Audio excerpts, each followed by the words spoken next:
This is the Chris Project, where we discuss mental wellness, self-awareness, and mindset with entrepreneurs and experts.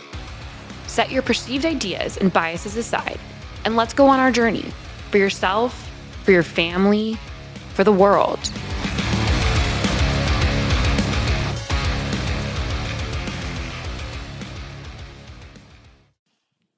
Welcome to another episode of The Chris Project. I am your host, Christian Brim. Joining me today is Haggai Klorman, of the CEO of the Agarros Group. Haggai, welcome to the show. Hello. How did I do? You did pretty well. Okay. It's the Agarros Group. It's my holding company, and I take such great pleasure with your radiophonic voice. It's well, I have a face. I have a face for radio too, so it works well. So, but you are on a video podcast. So. Well, actually, we just record we record both, but we only produce in audio mainly because of my face. So. When we met, you kind of gave me the rundown of all the different companies that you are associated with. Yes. To the extent that you're willing to share what you do, why don't you tell the audience what you're working on? Sure. So, I'll actually go back, because Okay. I think I'll start with my first venture, and then we'll jump into the future. I won't take everything. So, I don't know. Somebody asked me this question this week, so that's why it kind of top of mind. Did you know you want to be an entrepreneur, or board made and all those? And I brought up that I think it was in Miami in the summer between 5th and 6th grade. I was in summer camp. Okay. And what kind of camp? I was just I don't know, it's just nothing fancy. They took Okay. over a school. They took over a school and made it It wasn't like sailing camp or surfing camp. No, or it was anything basic. Okay. It was really Okay. basic camp. I don't know. We had a pool with archery. We had football. That's what I remember. And we had a Okay. classroom. That's the thing. And there was a cafeteria. Yes. And it was only open during lunchtime. I don't know, 1 p.m. or whatever. And you could only get soft drinks in the cafeteria Okay. during lunchtime. And Okay. to this day, I remember it was $1.15. So I'm probably Okay. aging myself. Okay. And I went back home, one of the first few days, loaned money for my parents, bought Diet Coke, Coca-Cola, maybe it was even New Coke at the time. Oh, okay. Again, All right. that's dating myself, right? New Coke, maybe Sprite, but definitely those. Put it in my backpack and started selling it to my fellow campgoers, right? Yes. Off a backpack. Again, not cool to anything, but Right. that was there was no other source between, Right. Here's the thing. And I'm pretty sure it was 25 cents a can. Yes. So the margins were wonderful. And I did learn my mistake, though. I did give credit to some people, which never paid. So lessons learned. But the margins were wonderful. And I don't know, a week or 2 weeks into it, I get called in and I get shut down by the government. Yes. Yes. So basically, I was undermining the fun suckers. Yeah, kind of thing. And I don't know, I guess that kind of shaped my attitude for the rest of my life, because the ability to get something done and hustle is very addictive. It's very addictive, and it's very, very addictive. So that was my first step. I hear a lot of these stories, childhood stories of just solving problems, and that's what entrepreneurs do. And to your point, it is addictive. That dopamine rush of figuring out and solving a problem and see it come to fruition, where for a lot of people it is about the money, but the money is just confirmation that you fixed the problem, right? And it is addictive. I was sitting there this weekend mulling over some new ideas, and I'm smart enough. I'm aged enough that I haven't spoken any of them out loud because I know the reactions of, like, my wife is like, "Really, you're going to do something else?" And it's like, you can't turn it off, right? Like you can't. It's stop. very difficult. It's very difficult, and it's and I think it's one of the things that drives people to try, to be entrepreneurs or of one way or another, right? Even either as a consultant or actual business, and like it's. I think what. Again, I know you get to talk. We're both in EO, and we get the chance to talk to a lot of entrepreneurs. I think entrepreneurs in general really do not like to work for somebody else. No, we're unemployable. Unemployable in one way or another. Yeah. And and the funny thing, as everybody knows, who actually went on entrepreneurial road, you find yourself working for your investors, if you have any. You find yourself working for your employees, if you have any. Your vendors, and definitely your clients, right? I'm running out of fingers here. Yes. So it's not, how does the Bob Dylan song goes? You got to serve somebody. It might be the devil, it might be the law, but you got to serve somebody. So you do find yourself working for a lot of things, but not for another person, right? No, I've heard that, you trade one boss for many, right? Yes, and exactly. And that is true.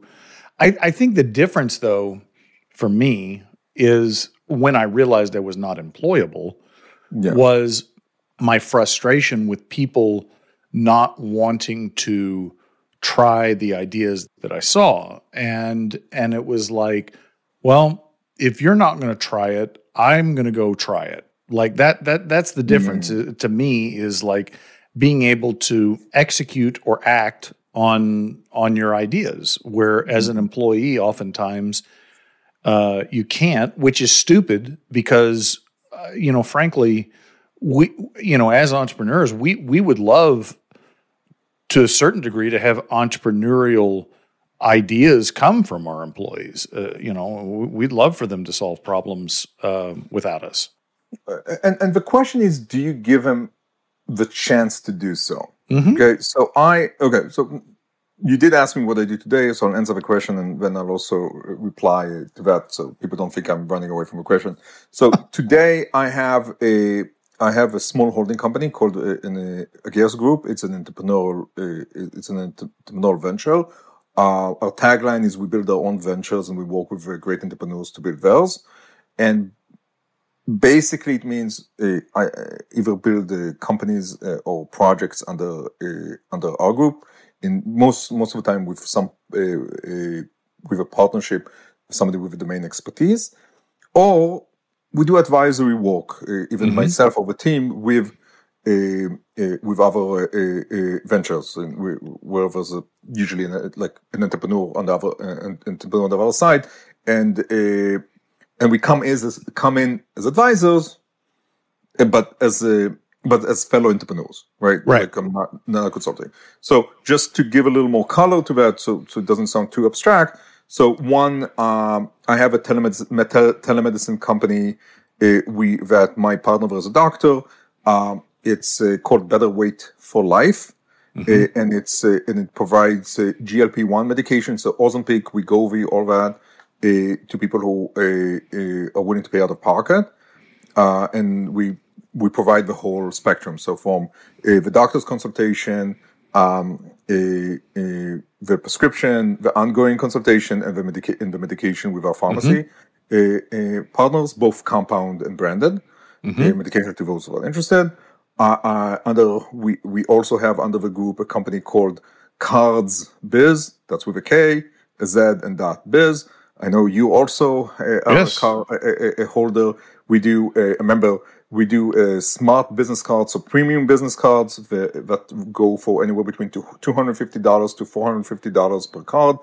They're metal, composite glass, and engraved either in gold or silver with semi-precious metals, and you don't give it away. You do NFC, like Apple Pay, and you share the information. So those are, for example, like ventures that me and my team with partners developed, and we are majority owners.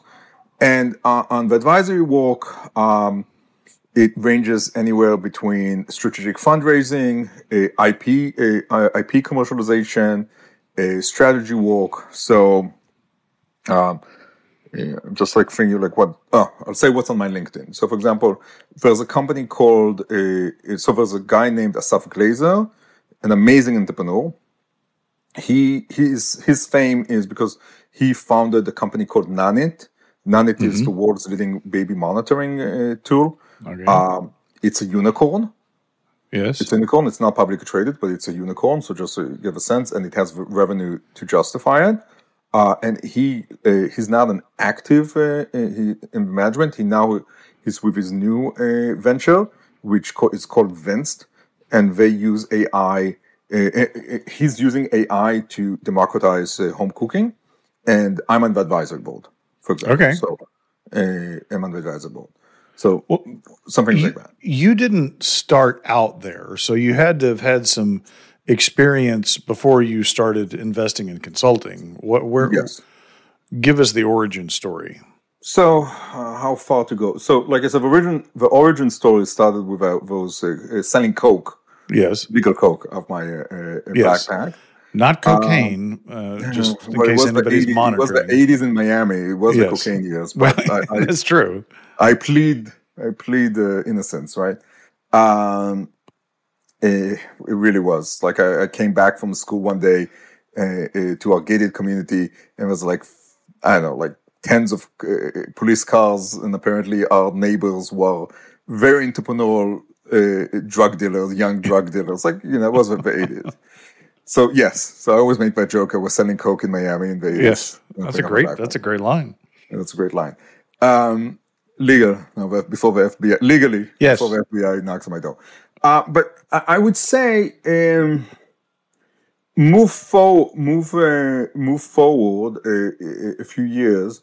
When I did my undergraduate school, I studied law and I studied economics, but I worked full time, and that was like my real and only job.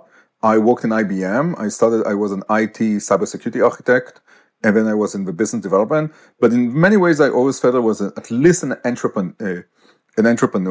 Because first of all, like I worked a full-time job and I studied full-time. So there was no way to do the job in a standard way except be measured on results. So even though I was in a big corporate company, the way I positioned myself, even not in a strategic way, just in a very kind of, I don't know, because you don't have a choice kind of way. It was like, okay, let's add value. Add value. And very quickly, my job became, am I getting business? Mm-hmm. Am I working to get business? And am I working on things that, and again, I was young, right? This was my first job. But in my second year, I was working on $50 million RFPs for a company. And luckily, I don't know if you know, but when you're young, you don't really need to sleep. So you can study full time, work full time, and have a social life. Yes. Because you have 36 hours in the day. Yes. And that was one stem. After that, I went to Boston College and to get my graduate degree in economics and an MBA. And again, I didn't like, even though I misspent my youth, I misspent youth getting degrees. I have to mention I was also dyslexic, and everything was always, even learning was a bit of a hustle, and convincing people and borrowing notebooks and negotiating grades, and all that. But still, it's like, okay, what can I do? So anybody who has suffered for an MBA program or graduate program, they push you very much into doing those informational interviews because they want you to basically get a job, right? And they put in information interviews. But I didn't know what information interview is. And I was sent to this very interesting person that was the head of global alliances for State Street Bank. So State Street Bank and BlackRock today are like comparable. At the time, State Street Bank, I think, managed like $1 trillion, including Federal Reserve Bank's like monetary reserves. Right. And you know, I go and I just like, and I'm having conversation like we are having a conversation, right? Right. And then I said like, hey, what do you want? He's like, what's your problem? What do you need? And he basically goes, at some point in the end of the interview, he goes, yeah, I have this asset, like we're trying to get to sell out. It has $400 million on management. It's in this emerging country. Yada, yada, yada. And to make a very long story short, a few weeks after, I come back with a buyer and solve its problem. Again, very long story, but the short of it. And I go, this is easy. I don't know to get the job. Now, Right.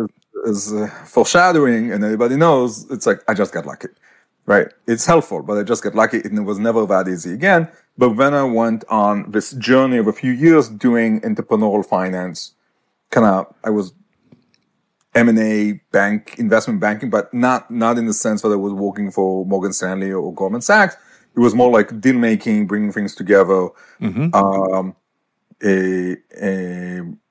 that. And I also went into a bit of technology transfer, which is the same equivalent around the IP of core technology, and like it sounds nice and impressive, but it was like my batting average was 1 out of 10 at best. Like obviously, like they don't like. Again, it's like they don't like. Maybe I'm being a little harsh, but because we couldn't take that many deals at the same time. But it's like every deal has its warts. Everything has an issue. There's a lot of stories for each one. Things blow up. Right. You're the consultant. You're the outside factor. You don't control things. You always have to react and move things. But it was a very, very like entrepreneurial experience in the sense that you touched a lot of things, a lot of people, multiple countries, multiple subject matters between oil, gas, finance, and deep tech. Right. And like you kind of got like it helped me kind of. It's not like I understand everything, but not be scared when I don't know everything and say, okay, I'm going to figure out, or I'm going to talk to people that are smarter than me, work the problem, and figure it out, at least to its core components. So that was a period of a few good years, I would say 5-6 years there. Afterwards, me and my wife founded a company. We raised venture capital from top tier investors. We originally was supposed to be technology and LLM, machine learning company before there was AI and that, to recommend a recommendation engine for products in the old days before there were ChatGPT and all that. The technology was a failure. The marketing was a success, and the marketing became the business. And what the marketing was, we built specialization in what today you call community building and influencer marketing. And we ran for almost a decade, I think, a boutique, but I think the most prominent agency in the space of cosmetics and consumer goods in terms of influencer marketing, while specializing in organic word of mouth, meaning most of our engagements and most of our projects, we specialize in not the trade of money. We say, hey, Christian, I'll give you money. You put in a lipstick and create a post on Instagram, TikTok, or whatnot. It's going to have to be a lot of money. Yes. Yeah. I mean, there's for me to put on lipstick. Yeah. Okay, sorry, a damn good lipstick, by the way. Yes. Okay. We specialize in let's build human connection with people that are likely to love this brand and product. Introduce to them like human beings. If they want to get paid, we say, we totally understand it. We respect your time, but this is not this engagement. This engagement. Maybe next time. Right. Work on those that would say, yeah, you know what? Let's try it out. And then build a relationship. use their content that they're created as a benchmark for the next person, and do this again and again and again. This is like we can do an hour just on this and this human psychology and the dynamics of social media, of how you create a norm to create content. But that's what we specialized in, and we did very well for many years. We did do a few paid engagements where, with like medium to top tier influencers, and the client wanted to pay them. But our specialty was what I used to call organic results for inorganic means, creating organic processes that require a period of 6 to 12 to even 3 years to basically build communities online that love your brand and create content and create that norm. While we were doing that, we developed a lot of business intelligence capabilities to monitor this types of processes, and then we took those BI capabilities and we then created offerings that focus on C-level in Fortune 500 companies and private equity. So the Bain Capital, Permira, General Atlantic of a world, private equity that manage tens of billions of dollars. And from time to time, they would bring us into the due diligence team, and we could map brand equity for public conversations while combining it with classical focus groups. So once again, a very diverse, very educational, in-depth of how brands work, how marketing works, how word of mouth works, what does a brand mean in consumer goods, and that's what kind of developed. And between those things, we did the occasional consulting, advisory board to startups and mentoring. So all of us kind of accumulated. So if you add, that's my 2-cent tool, basically, of answering your question. Like, how do I do what I do? How do I do what I do today? Well, thank you. That was good. That was a good journey. Okay, so I'm going to go back to your childhood. Were your parents entrepreneurs? Yes. My father was an entrepreneur, and my grandfather was an entrepreneur also. Okay. So why did you go down the education track so hard? Well, wow. You will bring I'm almost bring tears to I don't know if people actually see my video, but it's I think I had something to prove. I think I had something to prove. So I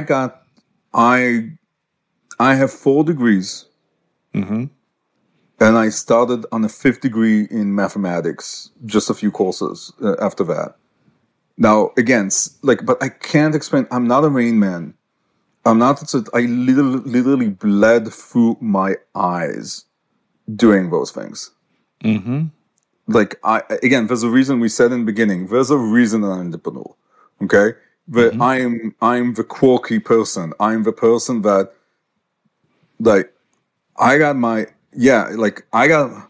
until I figured out I was dyslexic. I got my C's and F's. Later, right. I clawed B's and A's. Okay, I clawed B's and A's, but the sheer amount of effort it took, okay, is the most. Yes, you can be. And again, I need to I don't know what is the equivalent, but let's without getting into trouble or getting canceled because I'm comparing disabilities or things like that. But it's let's agree all human beings have some inclinations, right? Like somebody without legs, it will be harder for them to climb Everest. Yes. They can do it. And it will be a lot more impressive for it, right? Right. A lot more impressive for it, right? It will be more than if me and you did it, right? Right. But it's I took on a challenge, but I'm not sure in retrospect I should have. I should have, because I had something to prove to God know who. Got no hope. Yeah. And this is not to say that I'm a great believer in education and learning. As you can see, I love reading. I love talking. I love learning from other people. I love consuming information and processes and models and case studies and things like that. But the standard educational path probably was my attempt at self-mutilation and sadomasochism. That's like the only thing I can say. Okay. So do you feel like that you have proven to yourself that whatever it was that you were trying to prove to yourself? No, because I think it's like, you know who Seth Godin is? Mm-hmm. Yes. Yeah. So he writes very, very eloquently, and he has these books about marketing and things like that. But I think his best book, in my opinion, is The Dip. I haven't read that one. It's smaller. It's smaller. It's not his main books, and it's a genius, frustrating book. And the whole argument there is like, man, and I'm paraphrasing here, dude, know when to quit. Mm-hmm. Okay. And in a nutshell, it says, look, like, you either have to assume you're going to be the top of the world in what you're attempting to do. So if you think you're going to be the best, whatever, right? The best piano player, if you think you're the best tennis player, if you think you're going to be the best entrepreneur you can be, whatever, right? Entrepreneurship, I think the pie, you can always bake more pies compared to winner take all in sport. But whatever it is, then don't give up. Like, there's a dip, you need to get through it, you need to suffer, succeed. Mm-hmm. But if this is not your purpose in life, or you're going to be a good basketball player, you're not going to be an NBA level player, just quit early. Okay. Mm-hmm. So I see it, like, again, of course I took a lot of good things out of it, and every experience is raw material. But if you took me back in time, I would say, get a degree, get one, and all this energy, do what you think you can be good at, which is an entrepreneurial journey. Like, make mistakes there, fall on your face there, screw up there, suffer there, because that's what you really want to do. That's it. Yeah, I find it interesting because,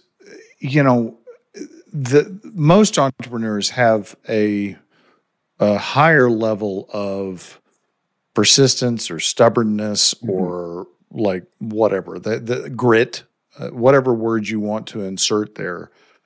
And I find it interesting knowing when that no longer serves you, right? Yes.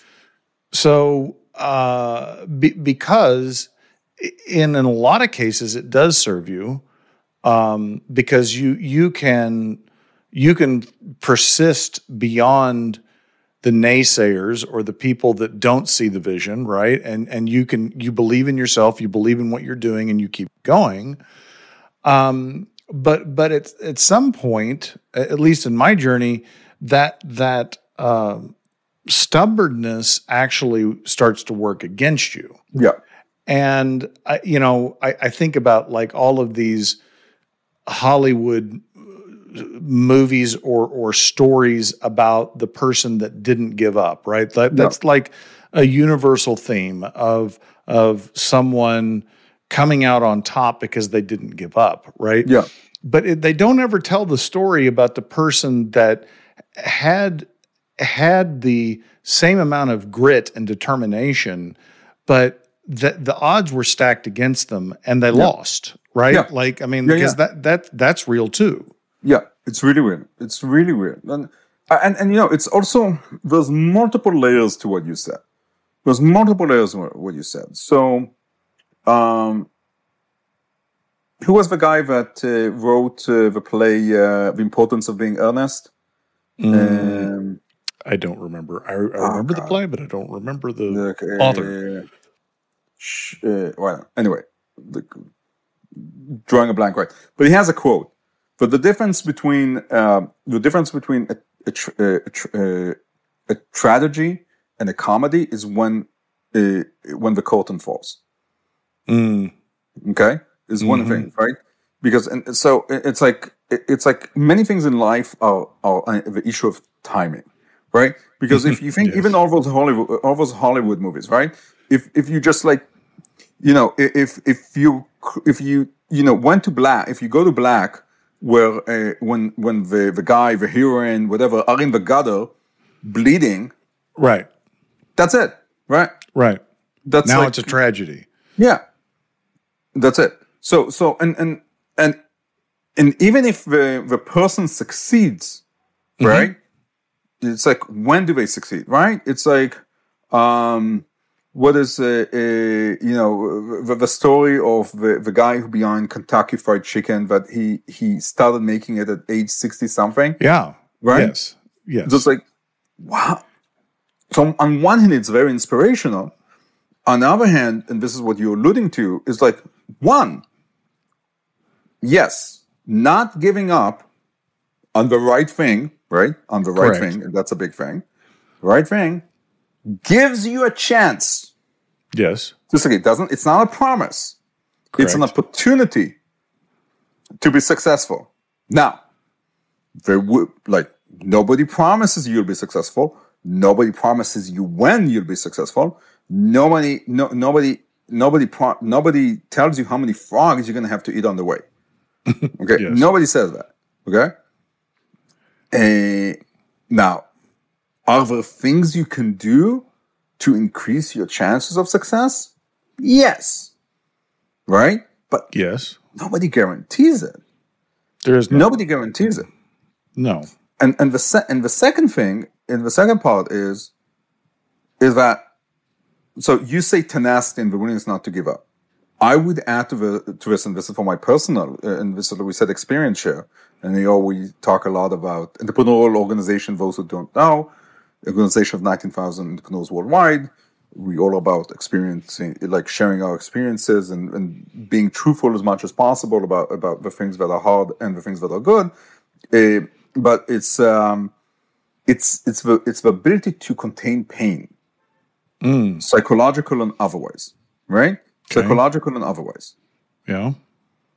And the best metaphor, and I actually had a conversation about this today, is for me a boxer or UFC fighter, right? Let's forget the second if they're good or bad, right?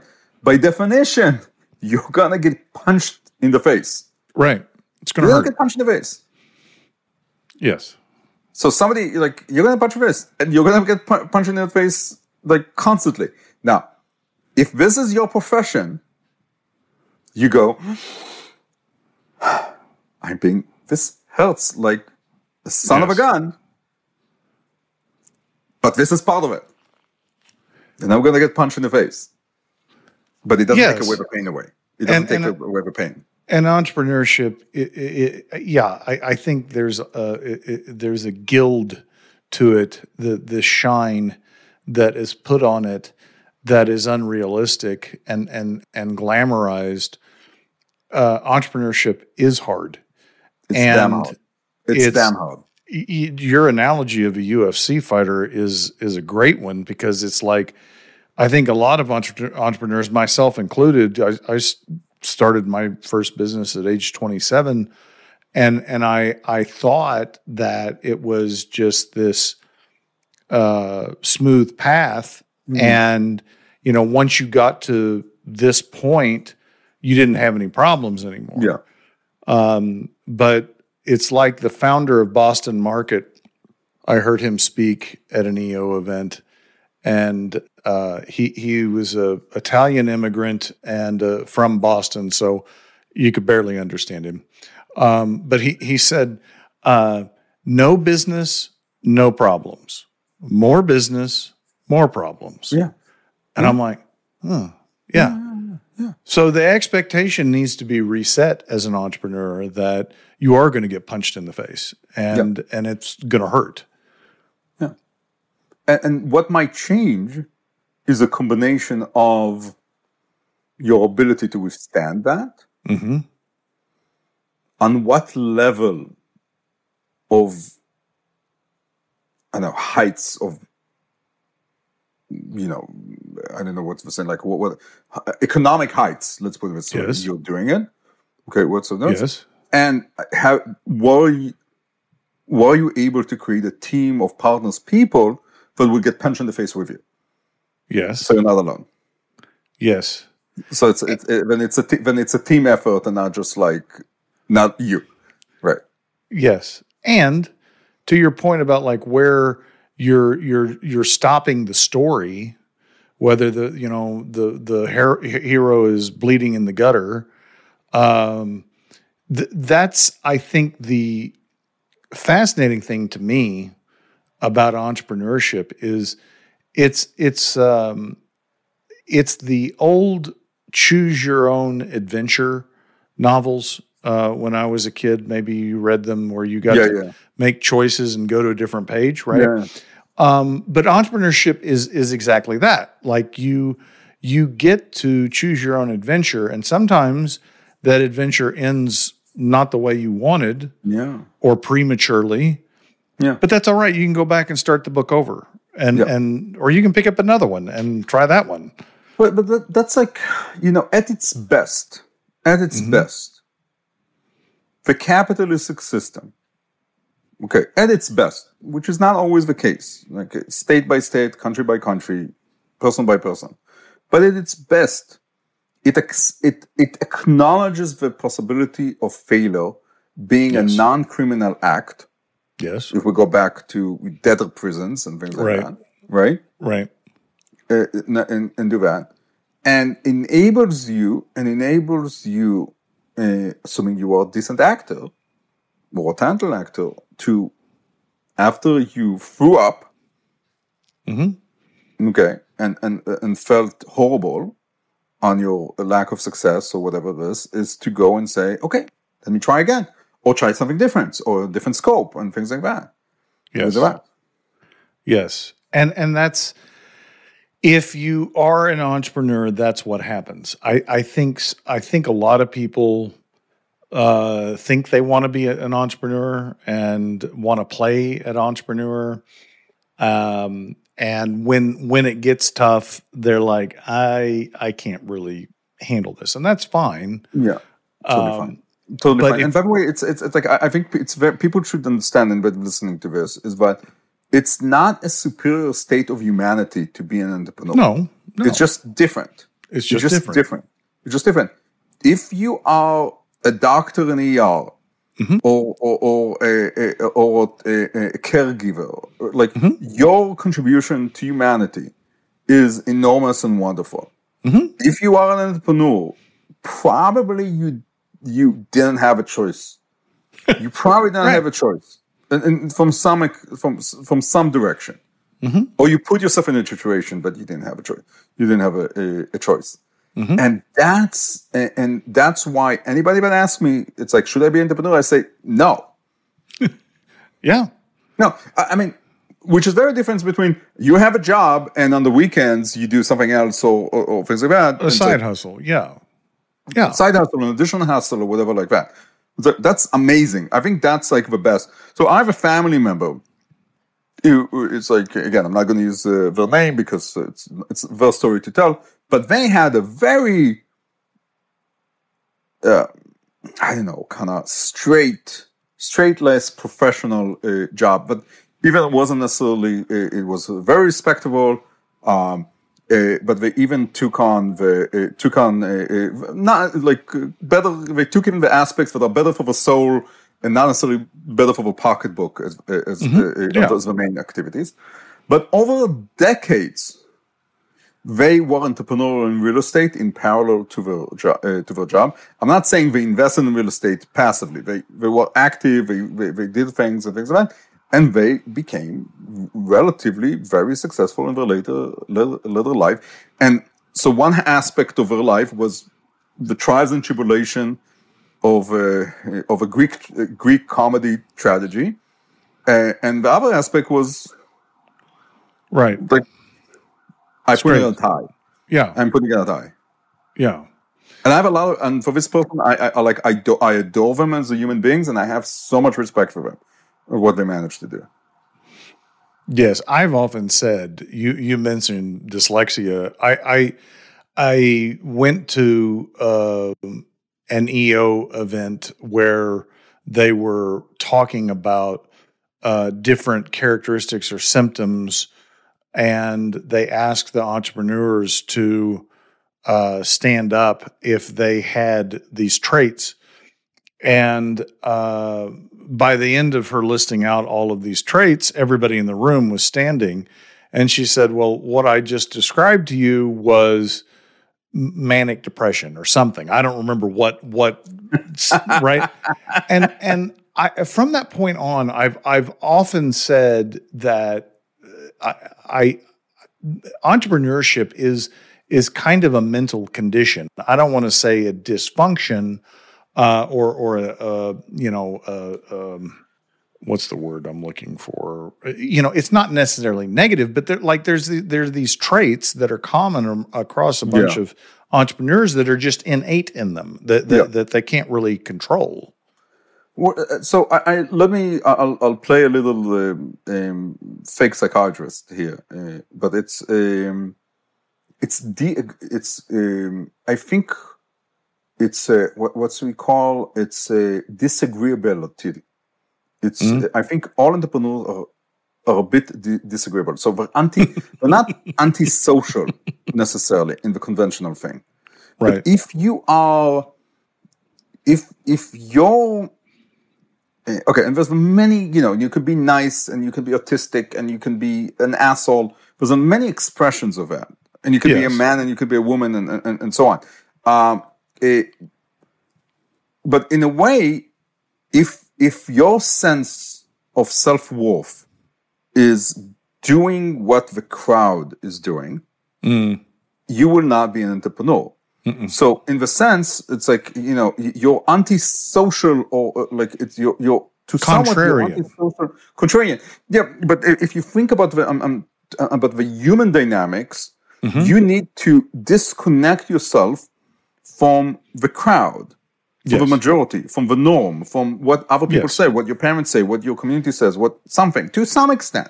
Yes. Doesn't mean you're antisocial in the fully negative sense of a word and the mental illness sense of the word. But you have to be willing to say, I'm right and everybody else is wrong. Or